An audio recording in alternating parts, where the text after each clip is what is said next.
तयार होतात, ही पासून किती शब्द तयार होतात. तर अशा पद्धतीने मी मुलांकडून शब्द तयार केले.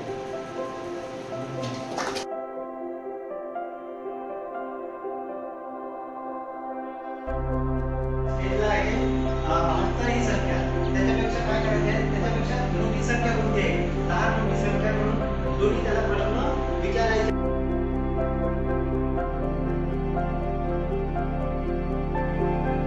शब्दातून त्यांनी परत किती 5 शब्द वाचायला सांगायचे त्याच्या मानाने आणि तुम्ही 5 पैकी 4 शब्द नीट वाचले पाहिजे, म्हणजे बरोबर वाचले पाहिजे. तेव्हा त्याला काय करायचं, शब्द नीट वाचता आलं ना समजून, आणि जर त्यांनी शब्द नीट वाचले नाही तर शेवटचं डब्बा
अशासाठी की त्यांना पुढे जाणून घ्यावं लागेल त्या मुलांना, नेमकं ते मुलं शाळेत जात नाही म्हणून येत नाही, किंवा त्यांना पुढे भीती वाटते म्हणून येत नाही, किंवा त्यांना पुढे त्या पद्धतीने सांगितलंच नाही